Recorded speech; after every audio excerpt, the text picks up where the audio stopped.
Queridos hermanos, vamos a continuar con el libro de Zacarías. Hermoso libro ya, han ido avanzando bastante. Gracias al Señor, sé que el Señor está edificando, enseñando, instruyendo a su iglesia. Doy gracias por los salmos que vimos anteriormente. Muy fuerte llamado a nuestro corazón, que sin duda va preparando también nuestros corazones para el Señor. Queridos hermanos, acompáñenme allá a Zacarías. Hoy vamos ya a entrar a otra parte del libro donde el Señor va a estar dando también unas profecías en su palabra, y vamos a ver la primera de ellas, del capítulo 9. Vamos a estar meditando en el día de hoy en Zacarías capítulo 9, del versículo 1 al versículo 8.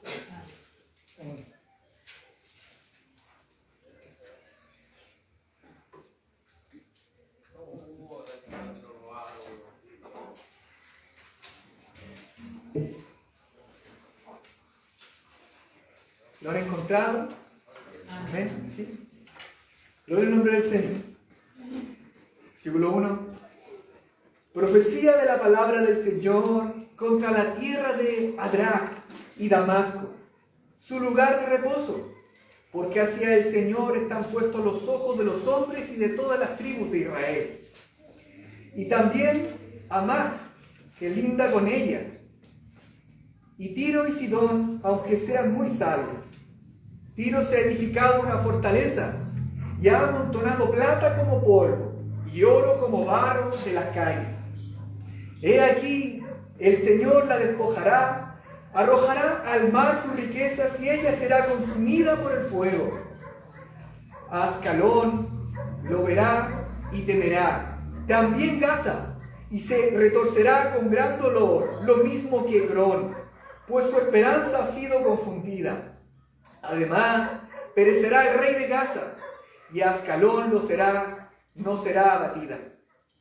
Un pueblo bastardo habitará en Abdón, y yo destruiré el orgullo de los filisteos. Versículo 7. Quitaré la sangre de su boca y sus abominaciones de entre sus dientes. Entonces él será también un remanente para nuestro Dios, y será como una tribu en Judá, y Egrón será como el Jebuseo.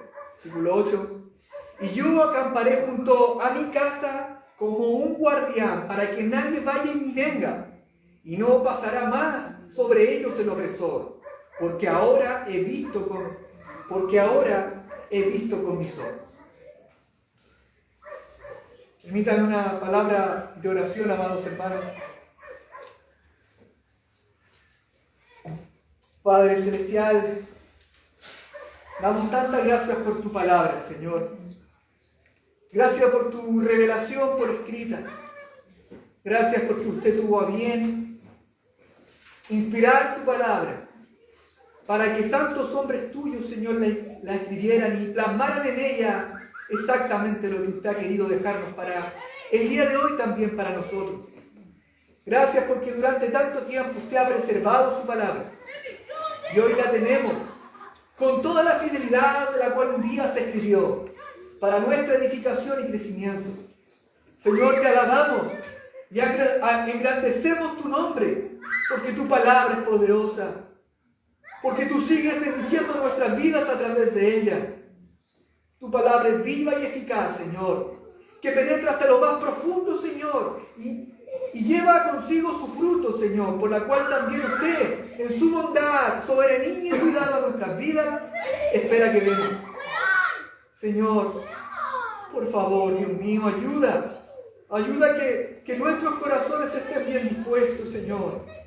Que tu Santo Espíritu, Señor, siga guiándonos a poder entender tu palabra y aplicarla a nuestra vida.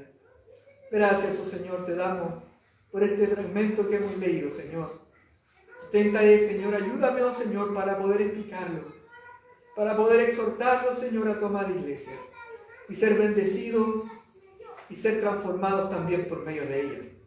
Te alabamos y engrandecemos tu nombre, dejamos esto en tus manos en el nombre de Jesús, nuestro Salvador y Señor. Amén. Amén. Dios recuerda, ustedes, queridos hermanos, hermanos recuerdan lo que significa el nombre de Zacarías? Jehová recuerda, ¿no es cierto?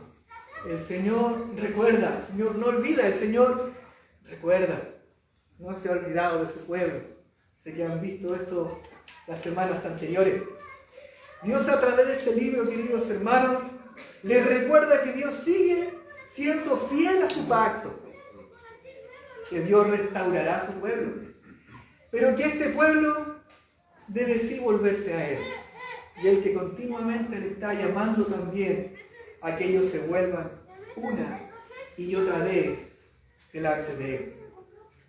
Lo que el profeta Zacarías nos ha hablado aquí acerca de lo que hemos leído acerca del juicio a las naciones. Estas naciones no son lejanas a Jerusalén, en este caso. Son naciones cercanas, son ciudades vecinas, que de alguna u otra manera estaban afectando en gran manera a la vida, devoción y propósitos del Señor en la vida de su pueblo. Recordemos, hermanos míos, que las Escrituras nos revelan el carácter de Dios. Y quise hacer un pequeño paréntesis aquí para darle un poco más fuerza a esto allá. Recordemos que en las Escrituras vemos el carácter revelado de Dios. Recordemos que a través de también la revelación vemos algo del Señor allá. Los cielos cuentan la gloria de Dios y el firmamento anuncia la obra de sus manos. Su revelación general, para todo hombre puede ver.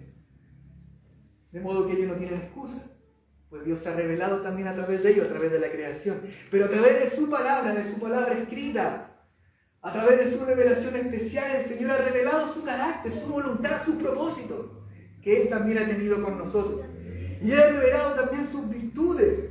Por ejemplo, Dios allá en Salmos capítulo 7, versículo 11, voy a ir rapidito solo sacando algunas frases de allá, vemos que nuestro Señor es juez justo. En Salmos 86, versículo 15, dice que Dios es misericordioso y clemente. El apóstol Pablo dijo allá a los Corintios que nuestro Dios es Padre de misericordia y Dios de toda consolación. Su amor es perfecto. Allá el autor de Hebreos dijo del Señor, Él es fuego consumidor, entre otros títulos y virtudes que van resaltando respecto a su nombre. En Salmo 5 las Escrituras dicen que Él está airado contra el impío todos los días.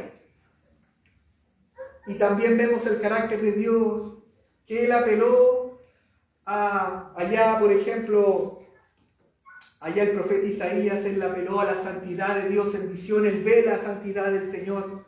Recordarán ustedes allá la visión de Isaías, santo, santo, santo es el Señor de los ejércitos. Y allá me quiero quedar con ese título allá que muestra el carácter del Señor poderoso, que Él es el dueño de todo reino, que es el dueño de todo ejército.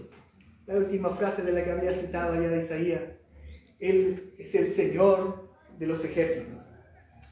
Hay una virtud que vemos en el libro de Zacarías, tiene que ver con el carácter del Señor que vemos una y otra vez. Estuve contando allá, me pude haber equivocado, lo conté hace un ratito, como 46 veces en el libro de Zacarías vemos este título referente al carácter del Señor, el Señor de los ejércitos, el Señor de los ejércitos. Y eso nos da a entender que el Señor es soberano, el Señor de los ejércitos es el Señor de los ejércitos de todos los cielos, es el Señor de los ejércitos de su pueblo, es el Señor de los ejércitos de toda la tierra. El Señor es el único soberano y Rey de reyes y Señor de señores. Y en este libro vemos la soberanía y el cuidado de Dios a través también de este título o virtud del Señor. Paréntesis, querido Vito, ¿me podría traer mi mochila, por favor? Tenía una cosa ahí que abrir. Gracias, querido hermano. Gracias, querido hermano, perdón.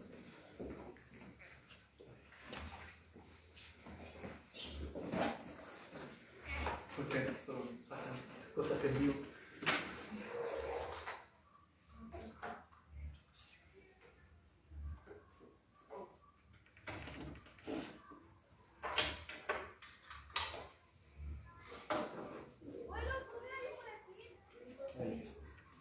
las Escrituras.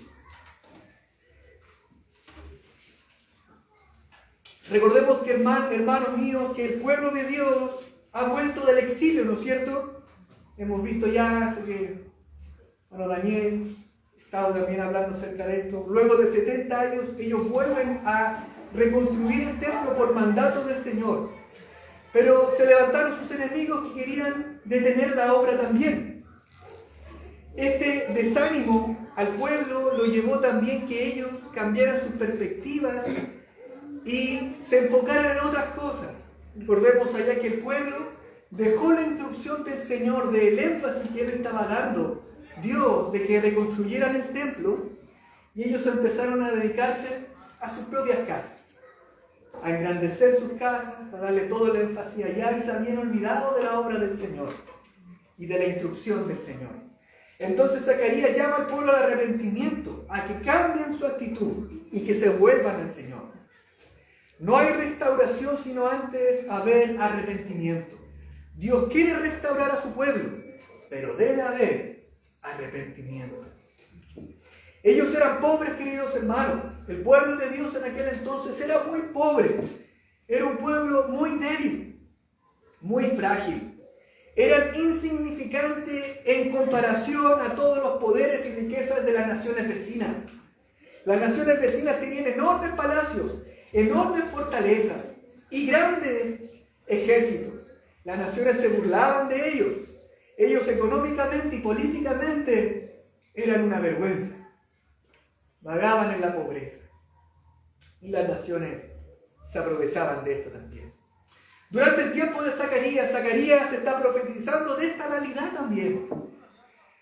¿Qué tiene que ver lo mencionado con el libro de Zacarías? Vamos allá al versículo 1. Dice: profecía de la palabra del Señor contra la tierra de Adrán y Damasco. Queridos hermanos, allá en algunas Biblias, en algunas versiones que ustedes tienen allá, está la palabra ya profecía y hay un asterisco. En algunas versiones. Yo tengo dos de la América de Reina Valera y ninguna de ellas tiene, pero quizás la suya lo tiene. Pero quiero decirles que hay un destaque ahí abajo, un asterisco y nos lleva abajo, es un Biblia, por si lo tienen allá. El versículo 1 dice profecía y abajito dice literal carga. Solo quería decir que literalmente cuando dice profecía también denota carga. Esto nos da a entender que para el profeta Zacarías el hecho de decir esta profecía era una gran carga. Pues tenía que hablar del juicio de Dios. Tenía que hablar acerca de condenación. Tenía que hablar de que Dios iba a hacer algo y algo tremendo. Algo terrible. Zacarías era un siervo de Dios. Él sabía que los mandatos de Dios son irrevocables. Es decir, cuando Dios dijo, se va a hacer. Y nadie lo puede detener. Lo que Dios dijo se hará. Zacarías sabía que Dios iba a juzgar y él lo iba a hacer. Este mensaje era de peso. Carga para todos aquellos que iban a recibir este santo juicio de Dios. Por eso para Zacarías esto era una carga, esta profecía era una carga. Le era difícil decir lo que iba a decir, pues iba a traer mucho sufrimiento a mucha gente. Es como aquel peso que hay por los que no creen, por los que no son creyentes, que según las Escrituras sabemos, si no se arrepienten, recibirán condenación. Por eso es una carga el mensaje de Zacarías que Dios le estaba llevando a dar a las naciones vecinas. En primer lugar, allá versículo 1 y el versículo 2, queridos hermanos, son nombrados algunos lugares que geográficamente se encuentran al norte. Lo podemos ver en el versículo 1 que dice allá Adrán, Damasco y Amán. Estoy resaltando esas ciudades. Yo le había pedido a uno de mis queridos hermanos que si puede mandar unas imágenes a su WhatsApp, no sé si, ¿no? ¿Sí? Había pedido, no sé si los tienen a lo mejor. Son unas pequeñas imágenes solo para poder guiarle respecto a esto del contexto geográfico allá. Soy muy bueno en geografía, pero están los nombres allá. ¿Sí? No sé si lo tienen allá, ¿alguno? ¿En su WhatsApp? ¿No todavía? pero voy a utilizar quizás la manera aquí de mis manos para mostrarles un poquito. Estas son ciudades acá del norte, acá está Jerusalén, y estas ciudades son acá del norte, las cuales va a empezar a citar, decir el profeta Zacarías. ¿Sí? Estas primeras tres tienen que ver con la parte norte, según el lugar de Jerusalén. Adrar y Damasco, versículo 1 dice, contra la tierra de Adrar y Damasco, su lugar de reposo. Porque así el Señor está puesto los ojos de los hombres y de toda la tribu de Israel. Dice allá un poquito más adelante, y también contra Amad. Estas ciudades eran muy importantes en ese tiempo, queridos hermanos, como para otra vez contextualizarnos a lo que Zacarías está hablando. Estas ciudades eran muy importantes en aquel tiempo, eran ciudades idólatras, ciudades paganas que no reconocían a Dios como Señor. Pero a través de Zacarías Dios advierte que a esas naciones les seguirá un gran juicio, pero Dios nos dice al final del versículo 1, porque Dios iba a juzgar a estas naciones, no te ya el versículo 1, porque a Jehová deben mirar los ojos de los hombres. Sé que están manejando la versión de las Américas. Yo quise destacar esta frase de la revisión de Valera. Quise resaltar esta frase allá. Creo que denota un poco más fuerza respecto al contenido de esta profecía. Dice, porque a Jehová deben mirar los ojos de los hombres. Estas ciudades deben mirar al Señor, porque Dios es Dios verdadero y poderoso. Hay un texto allá en 2 de Crónicas, capítulo 16, versículo 9, tomando un poco la idea y ampliándola, dice, porque los ojos de Jehová, del Señor, contemplan toda la tierra para mostrar su poder a favor de los que tienen corazón perfecto para con Él. Leo otra vez, porque los ojos del Señor contemplan toda la tierra. Dios está mirando para mostrar su poder a favor de los que tienen corazón perfecto para con Él. Dios conoce todo, queridos hermanos. Dios lo sabe todo. Él es omnisciente, Él es omnipresente. Está en todo lugar. Son los hombres que tienen que mirarle a Él. Son los hombres que tienen que volverse a Él y poner los ojos en el Señor. Isaías allá, capítulo 45, versículo 22. Isaías 45, versículo 22. Dice el Señor allá, mirad a mí. Noten los verbos allá. Mírenme a mí. El Señor allá. Mirad a mí y sed salvos todos los términos de la tierra, porque yo soy Dios y no hay más. Estas naciones antes tuvieron mucho contacto. Estas naciones que está hablando Zacarías tuvieron mucho contacto con Jerusalén. En otros tiempos, cuando Jerusalén tenía mucha gloria durante el reinado de Salomón. Y ahora Jerusalén no tiene esa gloria. Por la rebeldía de su pueblo, por su no arrepentimiento, por la disciplina del Señor. Ellos venían habiendo sido disciplinados del Señor. Estas ciudades ahora no quieren saber nada del pueblo de Dios y despreciaban al Dios de Israel. Pero aún debe cada ser humano, cada hombre, y en esta nación en este caso, volver los ojos al Señor. Mirar a su Creador. Él ahora advierte y va a venir dando juicio también a otras naciones allá. Del versículo 2 al versículo 4. Dios también juzgará a las naciones de la costa, a la ciudad de Tiro y a la ciudad de Sidón. Entonces tenemos a Jerusalén, ¿no es cierto? Está hablando de la ciudad del norte acá, todo este sector de la costa, del océano. Y va a empezar a hablar acerca de estas ciudades. Versículo 2 dice, un poquito más adelante del versículo dice, que linda con ella, linda con estas naciones del norte, pero dice, y contra Tiro y Sidón, aunque sean muy sabios. Versículo 3 dice, Tiro, que se ha edificado una fortaleza, y ha amontonado plata como polvo, y oro como barro de las calles. Versículo 4, pero el Señor la despojará. Arrojará al mar sus riquezas, y ella será consumida por el fuego. Tanto Tiro, queridos hermanos, y Sidón eran ciudades de los fenicios. Eran dos grandes ciudades en la costa. Su pecado era el orgullo, por lo que vemos también en la narración. Eran tremendamente orgullosas y se consideraban muy sabias. Eran ciudades que tenían mucho dinero. Noten el versículo 3, lo acabé de decir. Amontonando plata como polvo y oro como barro de las calles. Noten la descripción de Zacarías. Era mucha la cantidad de oro, de dinero que tenían. Eran muy ricas.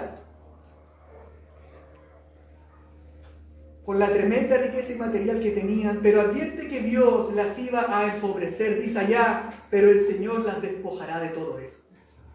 Dios las iba a empobrecer, las heriría en el mismo mar.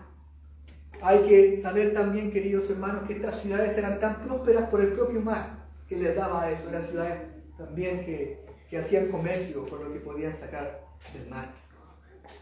De hecho, en este tiempo Tiro había establecido una tremenda ciudad en una isla. Estaba la Tiro vieja, por así decirlo, pero al frente había establecido una gran fortaleza, la ciudad de Tiro, cerca de la costa. Y Sidón tenía un tremendo puerto y gran comercio. Estas dos ciudades eran muy ricas y muy orgullosas. Miremos allá versículo 5 y versículo 7. Aquí vamos a ver otras ciudades más. Dios está haciendo juicio. Queridos hermanos, aquí vamos a ir a puro juicio. Pero recordemos lo que dice el apóstol Pablo refiriéndose a la Escritura. Toda la Escritura es inspirada por Dios. Según 2 Timoteo capítulo 3, versículos 16 y 17. Toda la Escritura es inspirada por Dios y útil para enseñar, para redarguir, para corregir, para instruir en justicia, a fin de que el hombre de Dios sea perfecto y enteramente preparado para toda buena obra. Toda la palabra tiene propósito. Aunque se vaya en puro juicio. Algo está haciendo el Señor. Versículo 5 dice, Escalón, esta es una ciudad de la costa también al sur. Hoy estamos bajando el norte, ¿no es cierto? Hacia, de la costa, está hacia abajo también, está Jerusalén, acá, así decirlo. De la costa al sur, dice, Escalón lo verá, dice el texto, y temerá. También Gaza, y se retorcerá con gran dolor. Gaza está un poco más hacia arriba, hacia el sur, también cerca de la costa. Siguiendo con el texto, dice lo mismo Ecrón, pues su esperanza ha sido confundida. Ecrón está cerca de Escalón, pero más al interior, ya no es tan costera. Además, dice el texto allá, perecerá el rey de Gaza, y Escalón no será abatida. Versículo 6 dice, un pueblo bastardo habitará en Asdón, y yo destruiré el orgullo de los filisteos. Asdod es hacia más el norte, más abajo. También es ciudad costera. Esta será ciudad de los filisteos. Los filisteos todavía no estaban ahí. Los filisteos podemos conocerlos mucho a través de la Escritura. Su idolatría, su pecaminosidad. Versículo 7. Quitaré la sangre de su boca y sus abominaciones de entre sus dientes. Entonces él será también un remanente para nuestro Dios, y será como una tribu de Judá. Y Hebrón será como él, Jebuseo. Hermanos, si nos preguntamos en esta tarde, ¿cuáles eran los pecados de los filisteos? Era un gran número de ciudadanos de estas ciudades. Eran ciudades enemigas de Dios. Estas ciudades le estaban haciendo tanto mal al pueblo de Dios, que fueron de gran desánimo para que dejaran también, que también tenía que ver con el corazón del pueblo, pero dejaran de estar construyendo el templo del Señor. En primer lugar, estas ciudades las llenaba su soberbia. Versículo 5 dice, su esperanza ha sido confundida. En su orgullo habían puesto su confianza, en su poder militar, pero su fuerza serán confundidas según el juicio del Señor. Versículo 6 dice, yo destruiré el orgullo, la soberbia de los filisteos. Nadie podía vencerla, según lo que ellos decían. Versículo 7 dice, quitaré la sangre de su boca y sus abominaciones de entre sus dientes. Eso apunta a la idolatría que ellos practicaban. Los filisteos tenían toda clase de ídolos falsos y practicaban cultos sangrientos a esos dioses falsos. Entonces Dios dice que Él va a juzgar. Él va a derramar su santo juicio sobre ellos. Entonces, amados hermanos, estos textos nos enseñan que Dios juzgará las ciudades del norte, ¿no es cierto?, las ciudades costeras y las ciudades también del sur, porque habían hecho tanto mal a su pueblo. Con respecto a esta profecía, queridos hermanos, cabe preguntar, ¿estas profecías se cumplieron durante el tiempo de Zacarías? ¿Se cumplieron un poquito después? ¿Todavía esperamos que estas se cumplan? Veremos ahora un poquito el contexto histórico, queridos hermanos, para ver qué pasó con estas profecías. Esto tiene que ver con juicio. Tiene que ver con que el Señor está haciendo un juicio frente a las naciones. Tiene también que ver con que el Señor está haciendo justicia a favor también de su pueblo. Son palabras también de aliento. Son palabras reconfortadoras también a los oídos del pueblo. Tanto habían sufrido por estos pueblos, estas ciudades, que ahora el Señor estaba poniendo su mano, el Señor les había escuchado. Veremos un poco el cumplimiento histórico, queridos hermanos. Y esto tiene que ver, queridos hermanos, con un gran conquistador. Y su nombre fue Alejandro Magno, o Alejandro el Grande. Este es un individuo de la historia, queridos hermanos. No nos narra esto el libro de Zacarías, ni las Escrituras. Pero esto está en los anales de la historia. Y podemos ver, según la historia, voy a decirlo así, extra bíblica, que no es inspirada. Pero podemos ver a través de esto cómo también el Señor hizo sus santos juicios. Hay toda una ruta de conquista de Alejandro Magno, según la historia. No la Biblia, ¿no es cierto?, sino escritos históricos. Vemos que Alejandro Magno empieza su ruta, la comienza un paso arriba, según este orden que estaba diciendo con mis manos, allá en Macedonia, y empieza a bajar él. Era un joven de apenas 20, 21 años. Sale con su ejército y empieza a marchar de Grecia, cruzando el Asia por el año 333 a.C. Esto fue más o menos 200 años, se calcula, después de la profecía de Zacarías. Luego de 200 años de que el pueblo de Dios escuchó esto, 200 años más tarde el Señor hace su juicio. Entonces pasa conquistando en batalla por Adrán, ¿no es cierto?, por estas ciudades que ya había nombrado hacia el norte, pasa por Damasco, Tiro, Sidón y Ascalón, ciudades de la costa. Ecrón más al interior.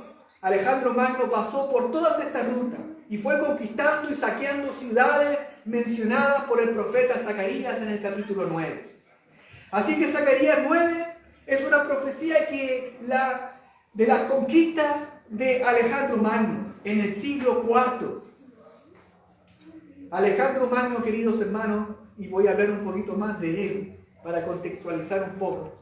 Alejandro Magno fue un tremendo rey de batalla. Fue un instrumento para los juicios santos de Dios. Dios lo usa finalmente para ejecutar sus planes. Y entre los planes que él tenía era atacar y castigar a las ciudades que le habían hecho tanto mal al pueblo de Dios.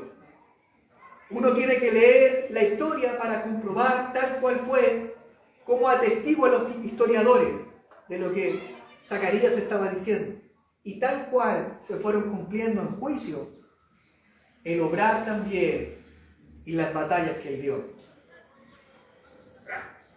Una de las batallas que me llamó la atención y quise también rescatar o destacar dentro de esto fue la batalla y conquista de Tiro. Yo había mandado unas imágenes donde salía bien fortificada Tiro, esta isla, Tiro y Sidón. Tiro era una ciudad bien fortificada, queridos hermanos, con grandes murallas. Toda una fortaleza. Era una ciudad en una isla bien fortificada. Los babilonios quisieron destruirla por casi más de 11 años y no pudieron contra ella. Pero cuando Alejandro Magno pasó por esa zona, pidió a los de Tiro, estoy hablando en cuanto a la historia, pidió a los de Tiro que se rindiesen a él. Y los de Tiro no quisieron. Así que Alejandro Magno decidió conquistar la ciudad de Tiro. Solo que era muy difícil, pues Tiro estaba fundada, esta fortaleza estaba fundada en una isla, no había cómo llegar a ella por tierra. ¿Y cómo lo hizo? ¿Cómo lo hizo Alejandro Magno? Bueno, la historia dice, queridos hermanos, que estaba la ciudad vieja o antigua de Tiro, que los escombros los destruyó y los escombros lo tiró al mar y empezó a hacer un gran camino, un gran puente. Y es así como que al final de ese puente hizo dos grandes columnas de madera. Y desde ahí empezaba a atacar a Tiro para conquistarlo. Lo que hicieron los tiros, según la historia, resumiendo, mandaron a un barco lleno de material inflamable y lo pusieron entre medio de esas dos columnas.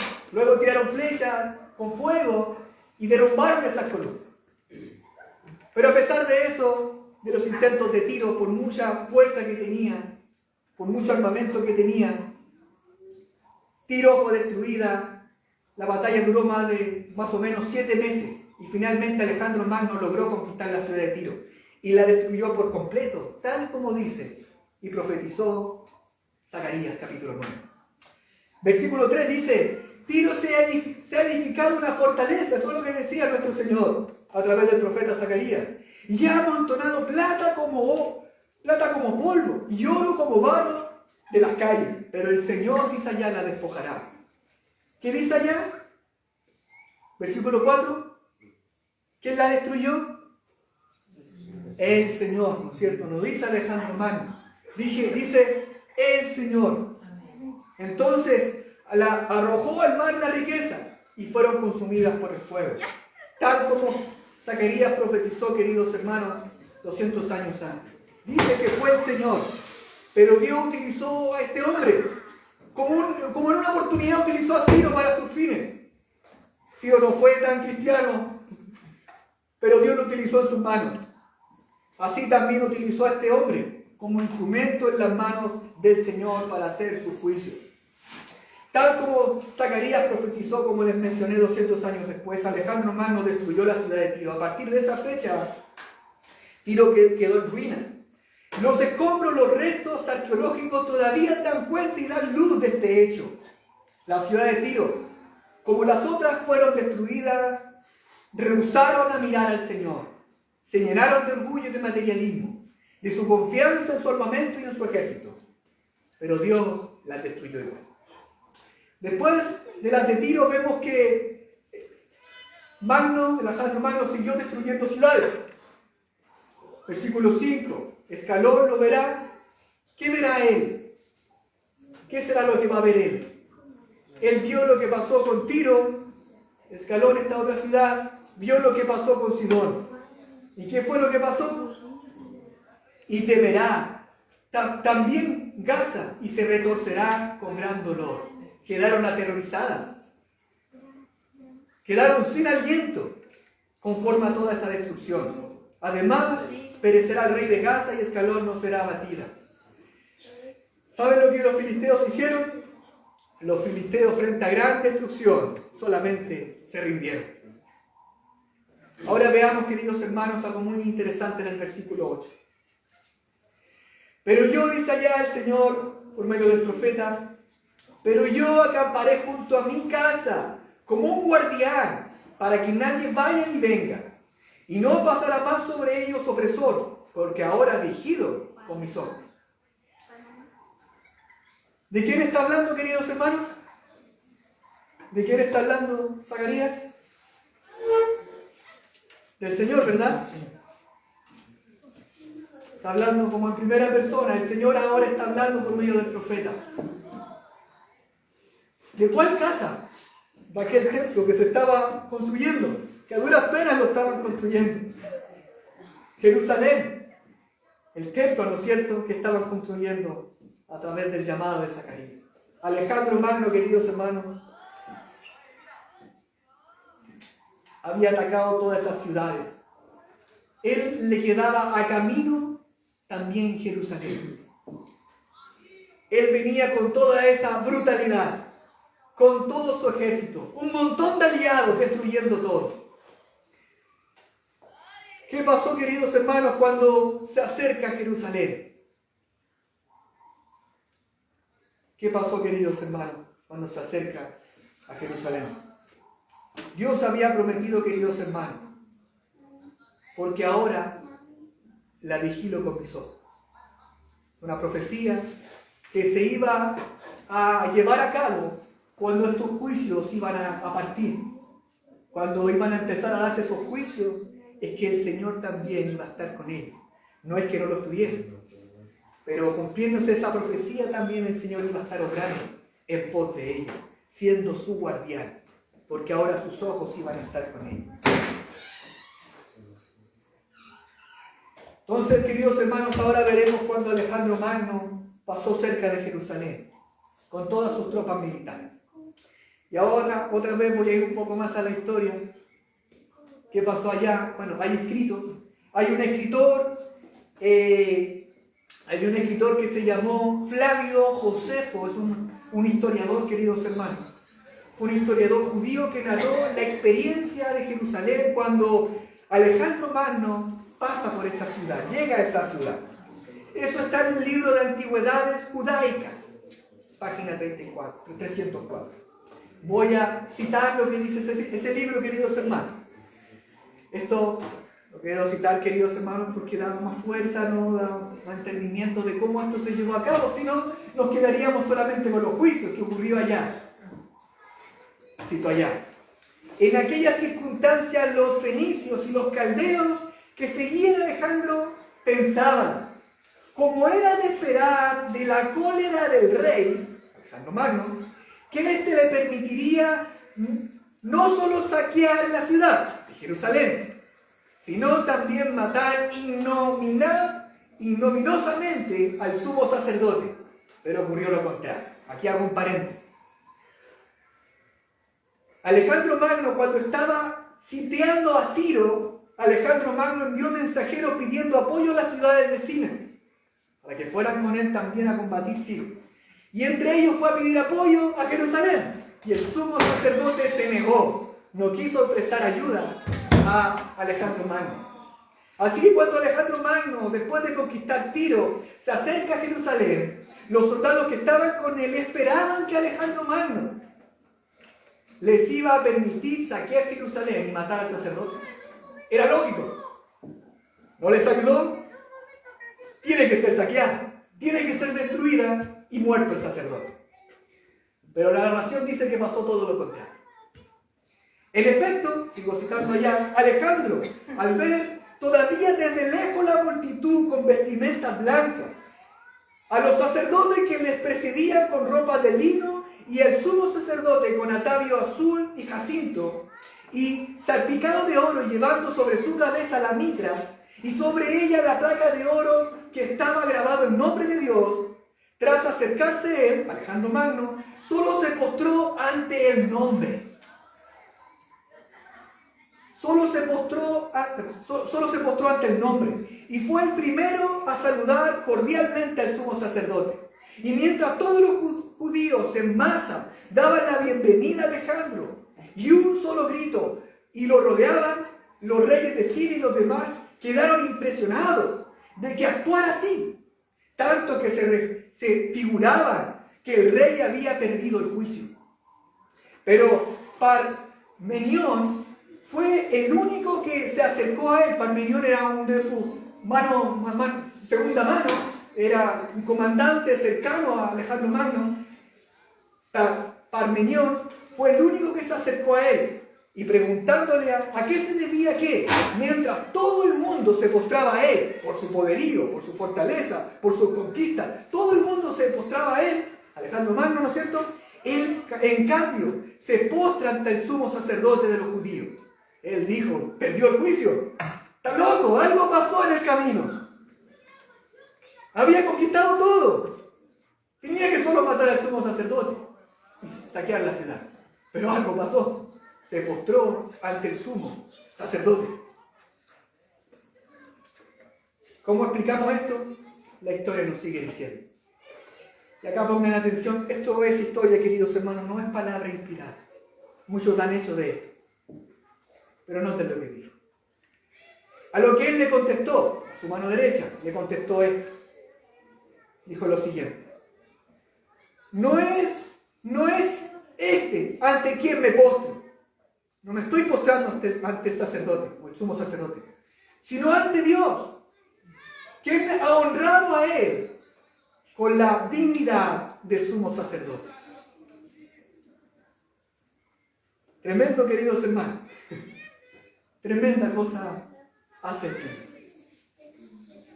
Como les dije, estas palabras de este historiador, hermano, no son inspiradas, y hay algunos otros historiadores que dicen que Flavio Josefo era un poquito exagerado en algunas cosas. Pero sin dudar, queridos hermanos, toda la historia dice que Alejandro Magno, el Alejandro Grande, no tocó a Jerusalén, no le hizo nada. Alejandro siguió conquistando las demás ciudades, Egipto, Damasco, Nínive, Babilonia, conquistando todas las demás ciudades, pero a Jerusalén no la tocó. De esa manera los judíos empezaron a prosperar, a crecer económicamente, porque Dios estaba con ellos. Leamos nuevamente el versículo 8. Pero yo acamparé junto a mi casa como un guardián. Eso es lo que dice toda la historia, queridos hermanos. El Señor guardó a su pueblo. Y es lo que viene diciendo en todo el libro. Él está llamando una y otra vez a que se vuelvan. No sean como sus padres. Vuélvanse a mí, yo me volveré a ustedes. Él les deseaba, mi casa, dice él, mi morada.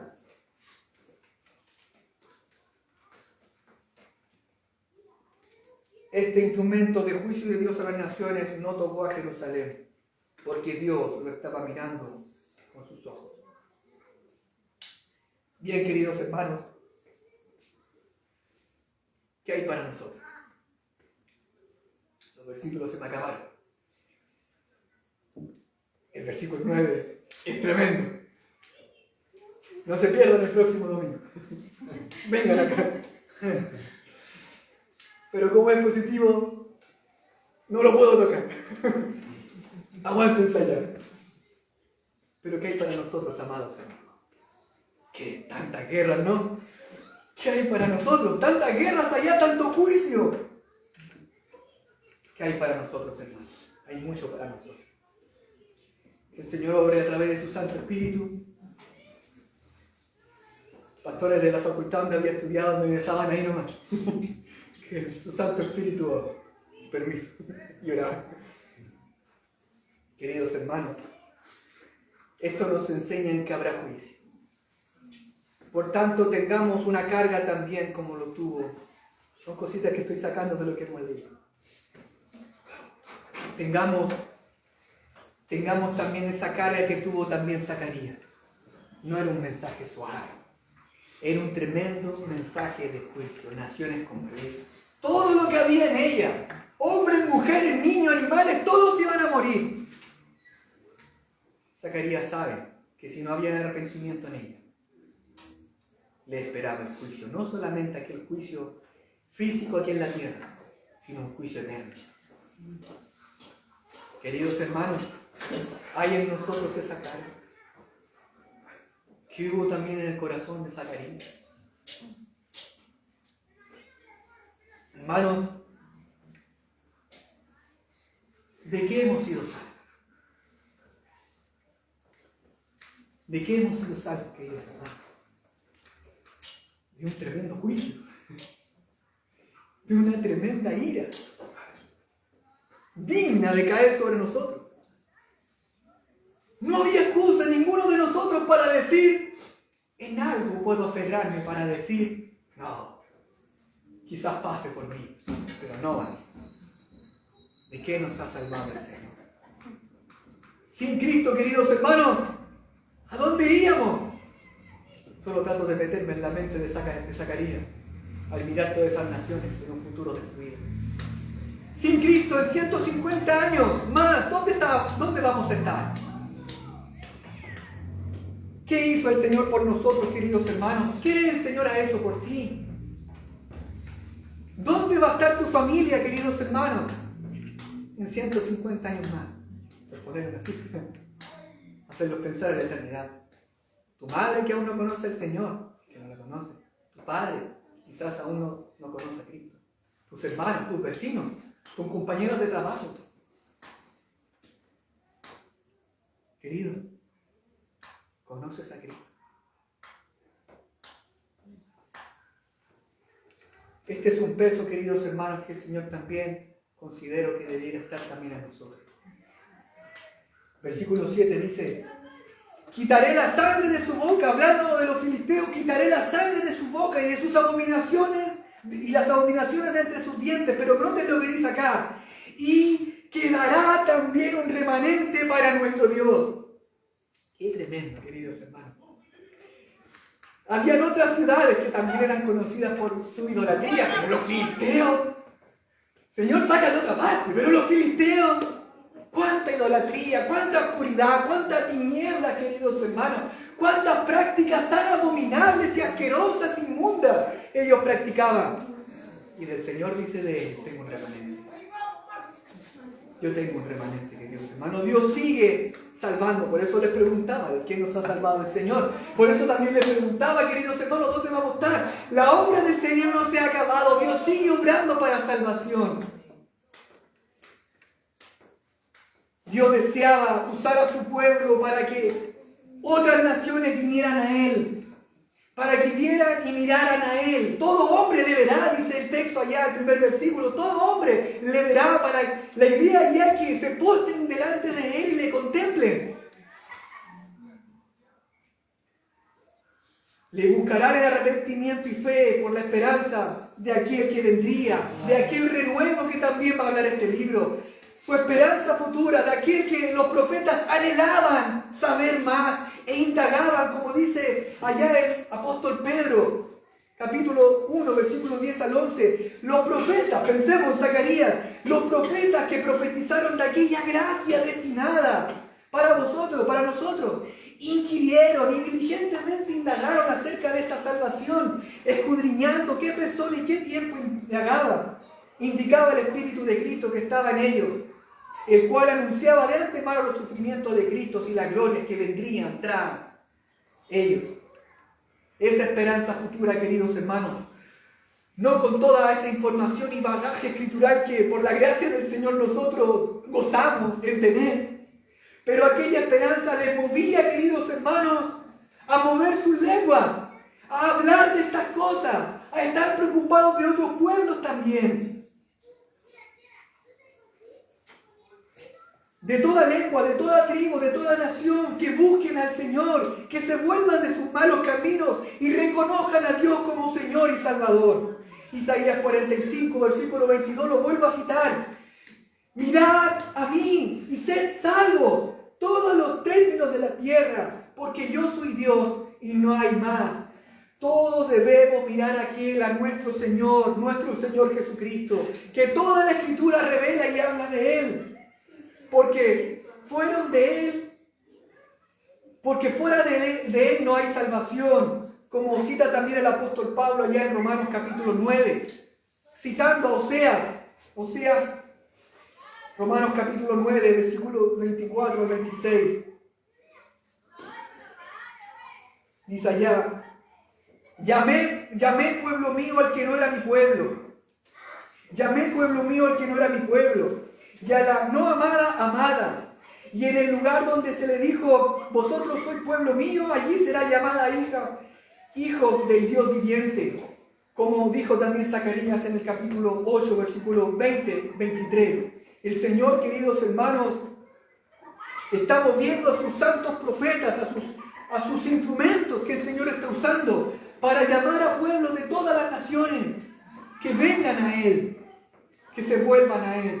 Noten allá, volvamos un poquito más atrás de Zacarías capítulo 8, versículos 20 y 23. Yo sé que lo vieron la semana anterior.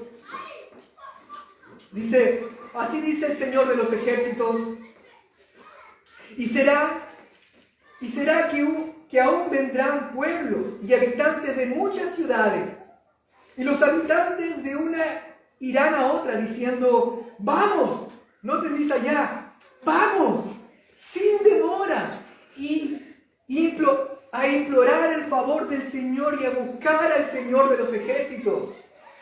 Yo también iré, versículo 22, y vendrán muchos pueblos y naciones poderosas a buscar al Señor de los ejércitos en Jerusalén y a implorar el favor del Señor. Versículo 23, así dice el Señor de los ejércitos: en aquellos días 10 hombres de todas las lenguas de las naciones tomarán los vestidos de un judío, diciendo, y iremos con ustedes, porque hemos oído que Dios está con ustedes.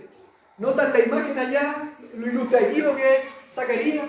Eso era lo que quería cuando estaba hablando en el capítulo 8 también de lo que es el ayuno. El propósito del ayuno es que den testimonio, que sea luz y que todo pueblo venga a adorar al Señor, porque todo ojo le verá, según Zacarías capítulo 9, versículo 1. Todo ojo el Señor quiere que le vean a Él, que le contemplen a Él, queridos hermanos.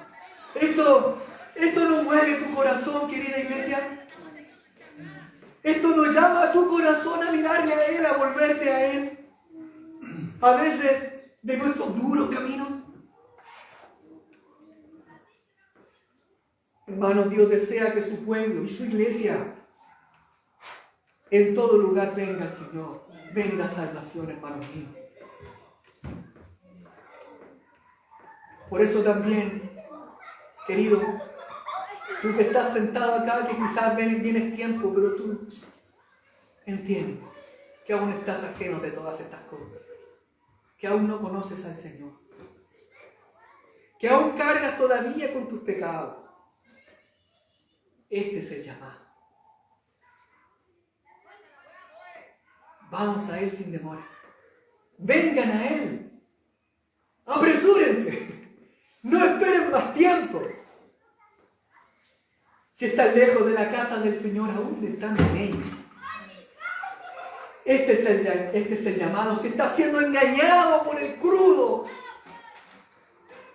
engaño del pecado, siendo esclavizado nuevamente por él, dándote en ceguera, yo te digo, por favor, atienda el llamado. Ven rápido, ven sin demora, ven a implorar el favor del Señor. Señor, de mí ten clemencia. Ya no quiero pasar otro día más lejos de ti. Me vuelvo a ti. He escuchado mucho de tu palabra, pero lejos estoy, Señor. Me vuelvo a ti. Clamo a ti. Clamo por tu clemencia, Señor. Ven a implorar el favor del Señor sin demora. No tardes. El santo evangelio del Señor Jesucristo, queridos hermanos. Ven a Él por fe, confiando de todo tu corazón en la vida perfecta de nuestro Señor Jesucristo, de su perfecto y suficiente sacrificio, de donde su muerte, su resurrección, aquella justicia satisfecha, juntamente con su sangre y sus heridas, aquella justicia que puede hoy ser transferida también a ti, querido hermano. No tardes, ven a Él a tiempos de refrigerio, ven a recrearte delante de Él en tiempos de salvación o de restauración. Queridos hermanos, pero tú que conoces al Señor, tú que ya llevas tiempo aquí, Dios desea usarte en sus manos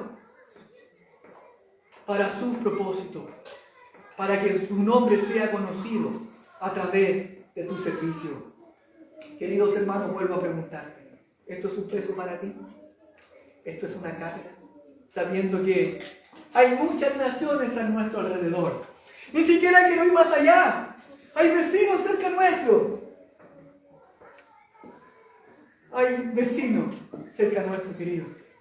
Compartiendo el Evangelio allá en la plaza de San Bernardo, un hombre se sentía un poquito molesto porque vinimos como de pronto ahí a hablarle de las cosas del Señor. Y yo le dije, ¿qué haría? Si usted se está tomando un café en su casa, tranquilo, mientras su casa se incendia, ¿puedo yo venir con amabilidad diciéndole en un turno, cierto, abriendo la puerta? Por favor, querido caballero. Yo no quiero molestarle. Yo no quiero ser molesto en su vida, solo quiero quitarle un poco de su tiempo. Por favor, querido vecino, deje de tomar ese rico café. Venga conmigo, salga de su casa, porque va a morir. Yo voy a patear la puerta. Yo quiero romper esa puerta, quiero agarrarle y no preguntarte nada, tomarlo de la ropa y sacarlo con toda la fuerza posible, porque si no va a morir. Queridos hermanos, ¿esto te pesa? La condenación futura. Damos gracias al Señor por su salvación. Damos gracias por el tiempo de refrigerio, que a veces muy lejos del Señor podemos estar, pero nos vuelve a traer y nos hace vivir cerca de su presencia y podemos contemplarle y mirarle. Pero el no creyente no tiene esta oportunidad. No puede acercarse y alejarse. Él está muerto en sus delitos y pecados. Necesita conocer a aquel que un día ha venido a nuestras vidas y nos ha dado salvación, queridos hermanos. También, amados hermanos, no puedo pasar por alto esto. Dios desea afirmar nuestros corazones. Dios desea afirmar los corazones del pueblo y desea también afirmar nuestros corazones. Este es un pasaje de aliento. Estos textos son un pasaje de aliento, de esperanza para el pueblo. Yo acamparé junto a mi casa como guardián. Tremendo.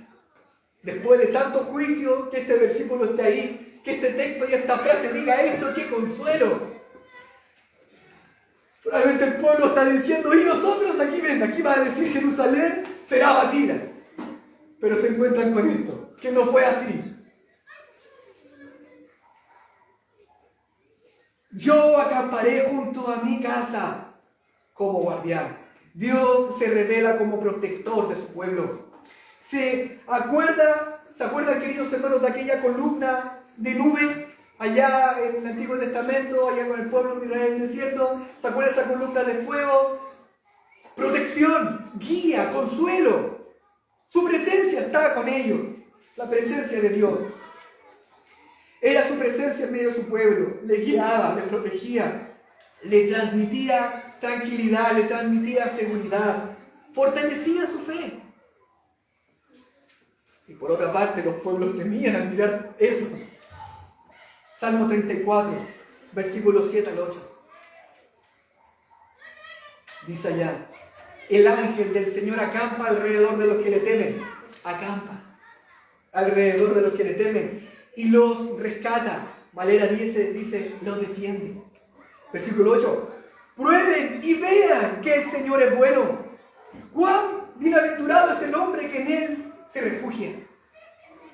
Va a haber sobre alegría, va a haber plenitud en Él, va a haber gozo, se va a deleitar. Porque confía en Él. Porque el Señor está acampando con Él. Salmo 121 dice el salmista dentro de una de las frases allá, ni se dormirá el que te guarda. El Señor no se duerme, queridos hermanos, en cuanto a su protección y cuidado con su iglesia. Amados hermanos, el Señor estuvo dispuesto a mostrarse cercano a un pueblo aún rebelde, aún no con todo su corazón bien dispuesto para Él, que no es diferente a nuestros corazones, queridos hermanos. Nosotros estamos habituados a flaquear como ellos también. Somos débiles también como ellos. Somos infieles también como fueron infieles ellos. Pero el Señor también obra misericordia para con nosotros, su iglesia. Cada uno de nosotros podemos aferrarnos a estas verdades, a este carácter guardador de nuestro Señor.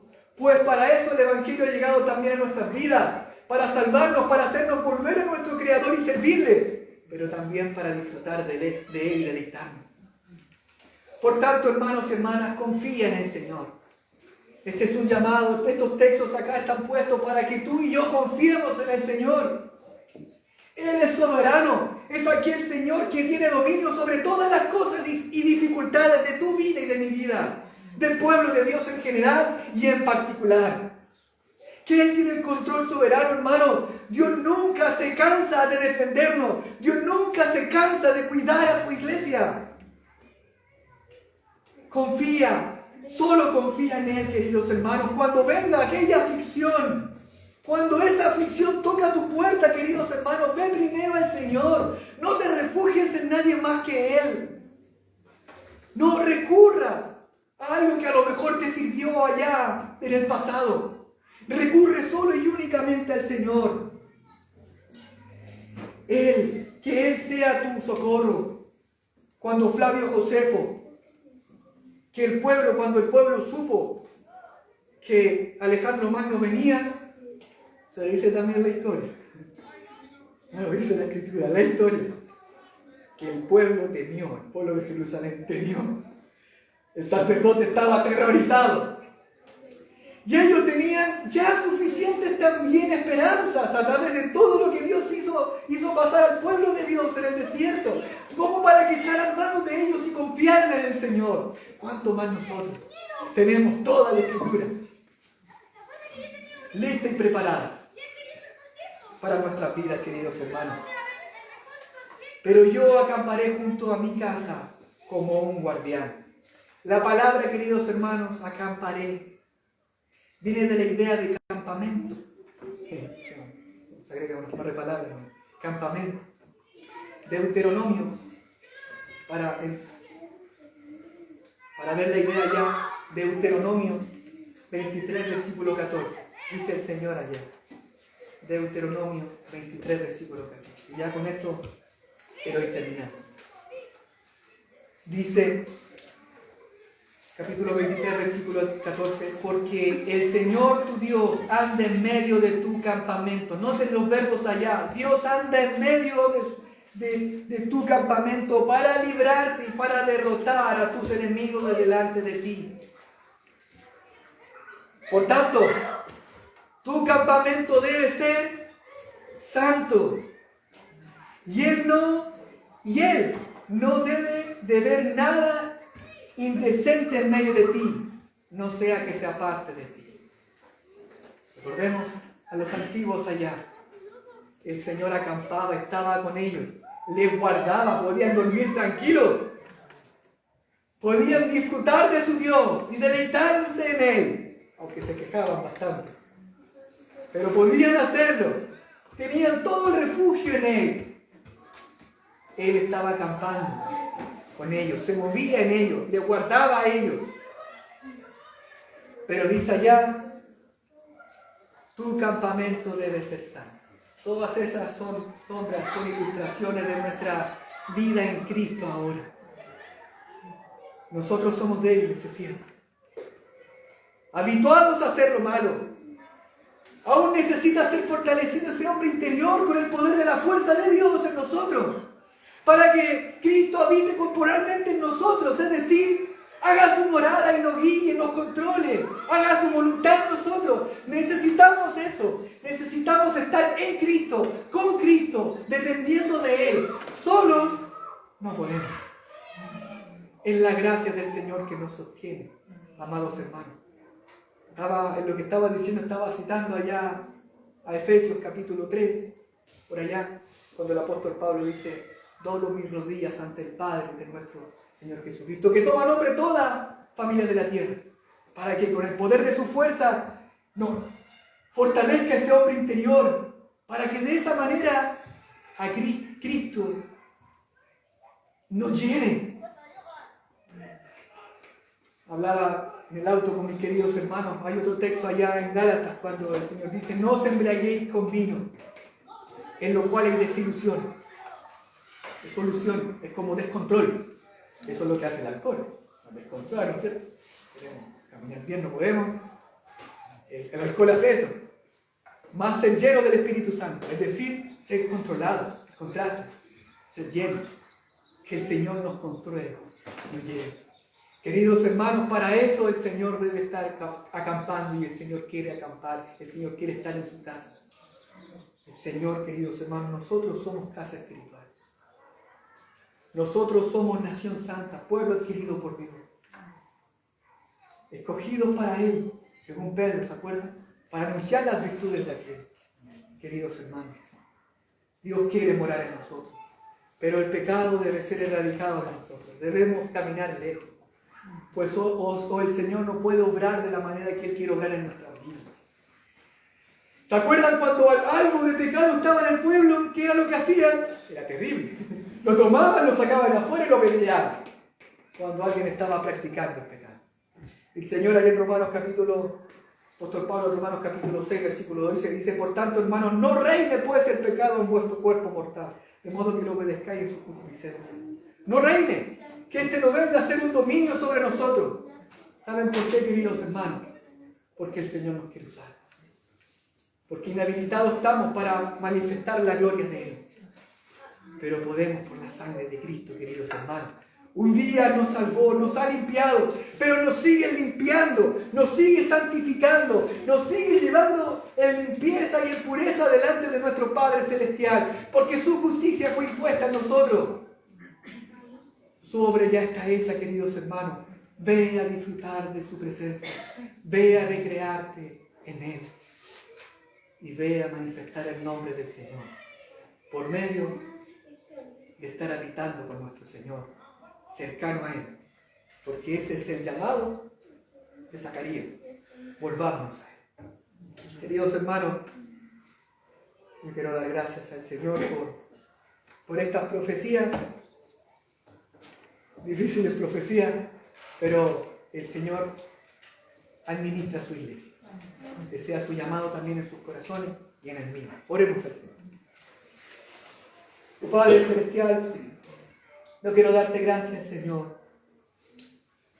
Dios mío, sé que hay tantas cosas allá. Cada palabra es inspirada, cada palabra, Señor, es instrucción para nuestra vida. Oh Señor, ayúdanos, Señor, a tener también esta carga que un día estuvo también en tu siervo Zacarías. Para ser, Señor, conscientes, Señor, del fuego abrasador de juicio que espera a las naciones cercanas a las nuestras.